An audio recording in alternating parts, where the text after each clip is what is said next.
Look, if you've been thinking about buying a home down here in Cape Coral or Fort Myers and you keep going back and forth on whether now is actually a good time, you're not alone. There's a lot of noise out there right now. The economy feels shaky to a lot of people. Gold is hitting record highs. Private credit markets are showing some cracks that are making people nervous. And honestly, I get it. I really do. These are legitimate concerns, and if you're about to make one of the biggest financial decisions of your life, you deserve a real answer, not just someone trying to get you into a house so they can collect a commission. So in this video, I'm gonna address all of those things head on. We're gonna talk about what's actually happening in the broader economy, what it means for this specific market, where prices are actually at right now compared to the peak, because that number might surprise you. And we're also gonna get into the real trade-offs between new construction and resale that most agents in this market are not gonna tell you. I'm also gonna share some of the things that only someone who actually lives and works here would know. So stick with me because some of this could genuinely save you tens of thousands of dollars. Real quick, I'm Rick Harrison. I run the Southwest Florida relocation team at Realty One Group MVP, and we've helped over 100 families move to this area from out of state. I specialize specifically in relocation buyers, people just like you coming from somewhere else trying to figure this place out from 800 miles away. I relocated here myself, so I know exactly what it feels like. And I'll tell you this up front. I just closed on a brand new construction home here last month. My own money, my own decision. So when I'm saying it might be a good time to buy, I'm not just talking, I'm actually doing it. I put my money where my mouth is, and I'll tell you exactly why I made that call.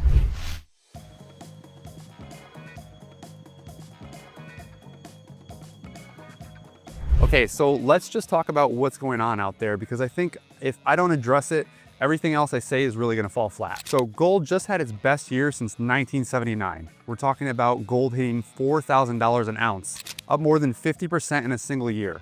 And when gold runs like that, it's usually telling you something. It's usually telling you that a lot of investors have lost faith in the dollar.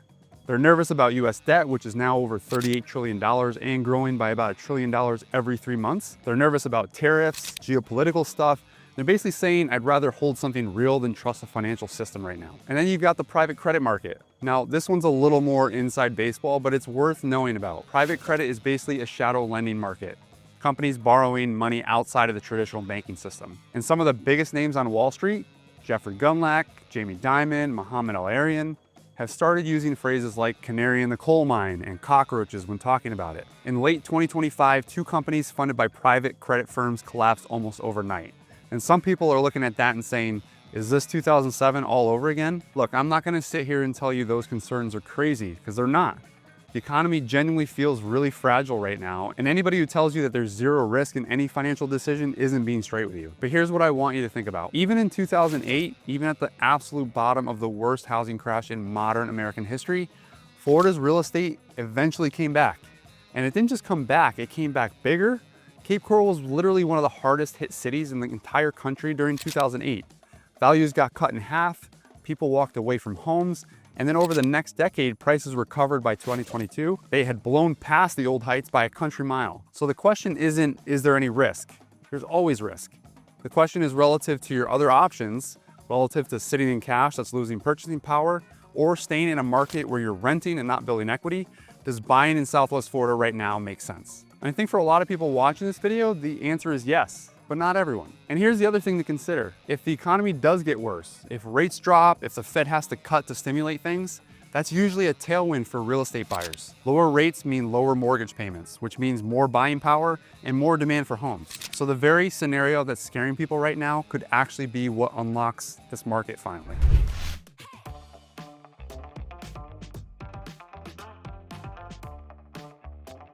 Here's something worth understanding about Florida specifically, because it isn't just an economy thing, it's a Florida thing too. Florida has always been a boom and bust market. That's not a bug, it's just kind of how it works here. You go back through history and you see it every time.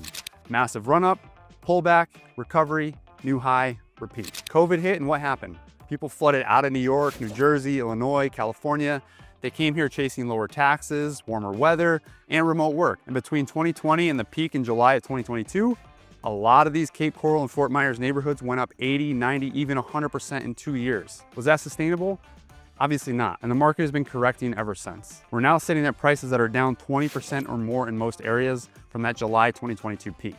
Some pockets even more than that. And the people who come in and buy during those correction windows, not at the absolute bottom because nobody catches that, but during the window, Those are typically the people who look back 5 or 10 years later and feel really, really good about the decision they made.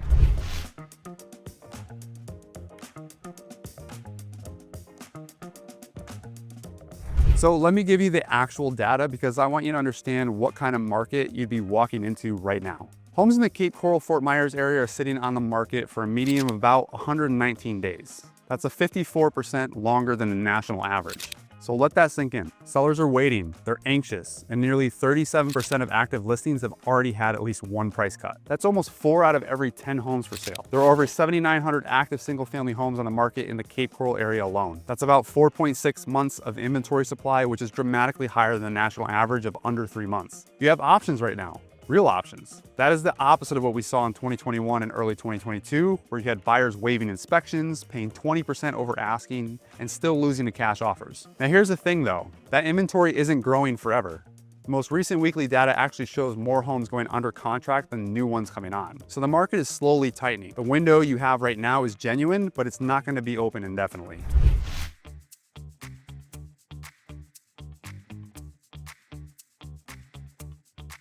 All right, I have to talk about insurance. I know, bear with me because this is the thing that catches most out-of-state buyers completely off guard, and I don't want to just gloss over it. So down here, you've got 2 insurance costs that stack on top of each other. You have homeowners insurance, which covers wind, fire, all the standard stuff, and then flood insurance, which is typically separate. Homeowners insurance in Lee County right now averages around $3,600 a year, and that's just the baseline. Then you add flood insurance on top of that, and depending on your flood zone, your elevation certificate, and the age of the home, we're talking anywhere from $1,200 on the low end for a lower risk zone, all the way to $5,000 or $7,000 a year if you're in a high flood risk zone with an older structure. So when you add it all together, your combined insurance costs, homeowners plus flood, could realistically be anywhere from $4,000 to $8,000 a year. That's an extra $400 to $700 a month on top of your mortgage. You need to know that before you fall in love with a house. So here's a golden nugget on this. Always ask for the elevation certificate on any property you're considering. Always get an insurance quote before you go under contract, not after. It's your right as a buyer, and any good agent will help you do that. So don't let anyone talk you out of it. And also worth knowing, Citizens Insurance, which is Florida's state-backed insurer, now requires flood coverage for any home they insure valued at $400,000 or more. By 2027, that requirement extends to all Citizen policies regardless of value. So this stuff is only getting more important, not less.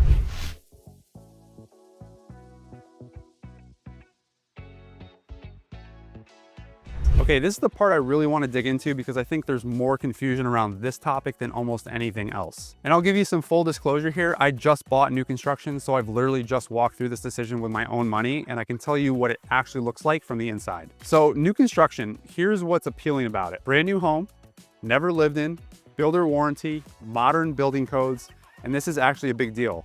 Lower insurance costs. Homes built to current 2025 codes can save you $300 to $500 a month on flood insurance alone compared to older homes. Over time, that adds up. But here's what you don't see advertised anywhere. And this is where I want to be really specific because there's a big difference between the 2 types of new construction builders out here, and mixing them up is a costly mistake. Your production builders, your Lennars, your D.R. Hortons are pretty much what you see is what you get. There's very little customization. You pick a floor plan, you get the base package, and you come in after closing and add your own light fixtures, your own touches. The price is the price, and that simplicity can actually be appealing. But then you've got your semi-custom and custom builders, your Taylor Morrisons, your Toll Brothers, your Pulte's, and this is where people get caught off guard. These builders are gonna sit you down in a design center and walk you through every single option. And I mean every single option. Cabinet color, that's an upgrade. Countertop, upgrade. Extended lanai, upgrade. Tile throughout instead of carpet, upgrade. And here's the thing. When you walk through one of their model homes, you are not looking at what you're buying at base price. You're actually looking at something that's between $150,000 to $400,000 worth of upgrades on top of the base price. The model is the dream version. The base is not that. And there's something else that doesn't get mentioned until you're already emotionally invested. The lot premium. Most of these communities have lot premiums that are not included in the base price you see advertised. Water view, premium. Corner lot, premium. Cul-de-sac, premium. These can easily run $30,000 to $80,000 on top of the base price before you've added a single upgrade. In my experience, buyers going into one of these semi-custom communities spend $50,000 to $60,000 on upgrades at an absolute minimum, usually more. Things you would absolutely assume are included, like a laundry room sink or a tile shower in the master bath or gutters, are often not.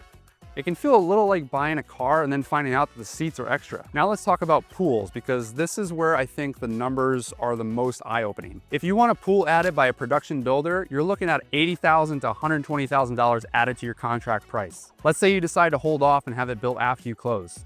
You're still gonna spend $60,000 to $80,000 in today's market. Now flip it around.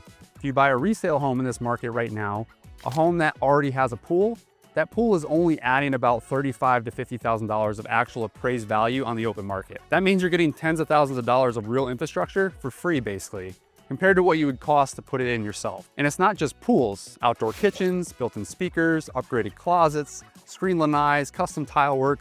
All this stuff exists in resale homes and is already priced into a market where values have come down 20% or more from peak. Meanwhile, a builder is still gonna charge you 15 grand to add granite countertops to a base model. So what's the real trade-off? New construction gives you peace of mind, warranties, lower insurance, and nothing's been broken yet. Resale gives you more house, more features, more yard, more negotiating power, especially right now. The caveat with resale, and I wanna be honest about this, older homes, especially anything pre-2000, even up to 2010 in some cases, are gonna carry higher insurance costs. And roofs matter a lot. A home with a 15-year-old roof that needs replacement in the next couple of years, that's a negotiating chip. Make them account for it in the price or put the money in the escrow, but it doesn't have to be a deal breaker. It just needs to be priced right.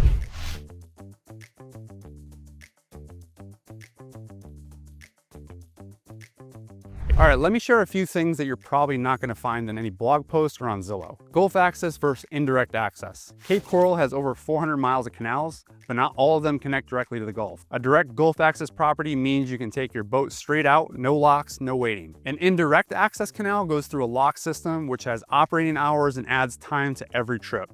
The price gap between those two types of properties can be $100,000 to $200,000 on comparable homes. A lot of buyers don't ask about this until they're already emotionally attached to a house. Make sure you ask first. Flood zones. Flood zones are parcel specific, not neighborhood wide. I can't stress this enough. Two homes on the exact same street can be in completely different flood zones.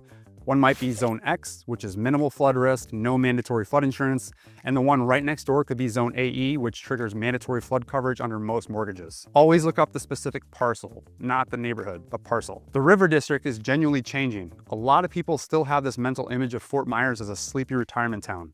That's changing fast. Downtown Fort Myers, the River District, has real energy right now. New restaurants, rooftop bars, boutique hotels, events. If walkability and a more vibrant urban feel matter to you, downtown Fort Myers condos and the townhomes have been undervalued for years and are worth a serious look. Season traffic is real. Pick your neighborhood accordingly. From roughly November through April, the snowbird population swells significantly. Bridges back up, grocery stores get packed, areas near the beach really get congested. If you're gonna be here full time and traffic drives you crazy, think carefully about which side of the bridge you're on. Gateway, Alva, and Eastern Fort Myers tend to avoid the worst of it. Builder incentives exist right now, but you have to ask for them. Builders are not advertising this loudly, but they need to move inventory right now. Rate buydowns, closing cost contributions, free upgrades on spec homes that have been sitting. These deals are happening, but they're negotiated and not listed on the website. This is where having an agent who has an actual relationship with these builders pays off in real dollars. And more recently, builders have started to pull back on some of these incentives. And I've even seen some builders start to raise their prices again, which is the first time I've seen them do that in the last 2 years.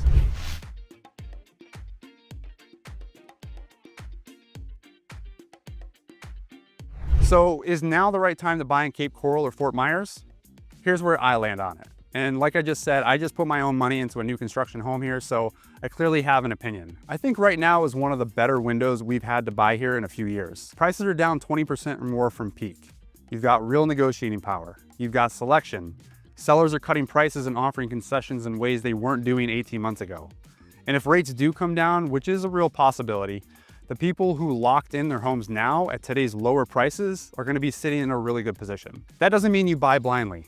Not every house is a deal. There are still overpriced listings out there with sellers who haven't really accepted the reality yet. And you need to understand what you're buying. The flood zone, the insurance, the roof age, the canal access. But for someone who's been sitting on the sideline waiting for things to feel safe, nothing ever feels perfectly safe. The question is whether the value is there, and I believe right now in this market, it is. If you're seriously thinking about making a move to this area, not just watching YouTube videos, but actually considering it in the next 6 to 12 months, I do free relocation strategy calls. No sales pitch, we just talk through your situation, your budget, what you're looking for, and I give you my honest read on what makes sense. The link to get on my calendar is in the description. I've also got a free relocation guide that breaks down the neighborhoods, the costs, and the whole process of buying here as an out-of-state buyer. You can grab that in the description too, or you can scan the QR code on the screen with your phone camera. And if you haven't subscribed yet, please do. I put out content specifically for people considering this move, and I try to make it actually worth your time. I'm Rick Harrison with the Southwest Florida Relocation Team. Thanks for watching, and I'll see you in the next one.